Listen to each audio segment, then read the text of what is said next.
Welcome to HD Toy Theater. Today's review is on Mattel's DC Universe Classics versus Masters of the Universe Classics, Supergirl versus She-Ra.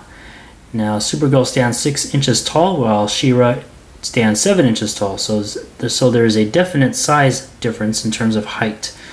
Now, both figures come with really no accessories other than what She-Ra is sporting, and no display stands. So let's take a closer look at each figure in depth. Included with the figures is a special backdrop of a castle, and on the other side is a mini poster of Supergirl versus She-Ra. Very cool drawing. DC Universe versus Masters of the Universe. Very nice. For Supergirl, she has her Superman animated costume design from the 1990s, almost cheerleader-like. Pretty cool design. This is not a new sculpt by any means. It's a recycled figure that they decided to package with the She-Ra. And it's a good way to own both of them for 30 bucks, which is a Toysrus exclusive. So this figure is pretty cool. It does have standing problems. The joints at the bottom of the feet are very loose, and there's no open holes for you to insert to a base, so you're gonna have to play around to get this figure to stand still. It's beautifully sculpted. The cape is nice and flexible rubber here. Got a nice ball jointed head up here, ball hinged upper arms, single jointed elbow, 360 wrist rotation. Your torso there, right there at the lower end of the shirt, can turn 360, no waist articulation.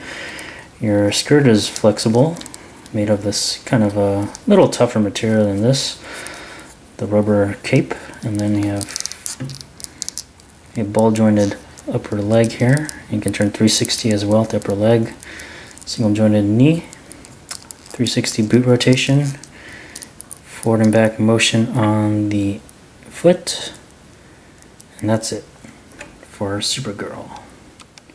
So taking a look at She-Ra, her design is very true to her classic design, and it's one of the best looking figures in the Masters of the Universe Classics line. And I really like how her weapons are very true to her classic design as well. So hats off to the Four Horsemen for doing a great job on this figure. She's buff. You can really tell she works out. That's kind of a cool fact to tie into this figure.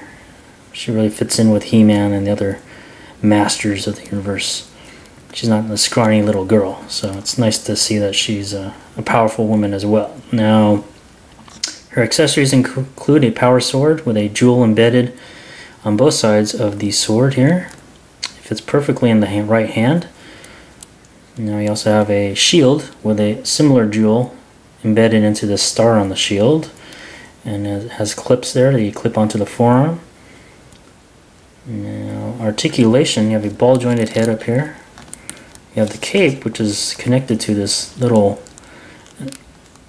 part, this little necklace, the very back of it, so this is a nice touch. Ball hinged upper arms, 360 rotation on the upper arm there, single jointed elbow, 360 wrist rotation, no waist articulation. She has a kind of flexible skirt, it's pretty tough, and it also restricts you from moving the legs around too well. You have a ball jointed upper leg, and you can also turn 360 on the upper leg, but you can't really move it because of the skirt. Single jointed knees, 360 boot rotation, forward and back rotation on the foot, and side to side. And that's She-Ra. Final thoughts on these two figures. My only complaint would be the looseness of the foot joints, which can make standing pretty difficult at times, but other than that, these figures are beautifully sculpted, very true to their original designs from the cartoon and our comic books. And really, if you're a fan of either one of these characters, you definitely want to get this 2-pack, because for $29.99 you can own both, and you can only get it at Toysrus.com or Toys R Us, the store. So, hope you guys enjoyed this review. Hit like, dislike, and or comment, and check out my other reviews. Until next time, we'll see you then.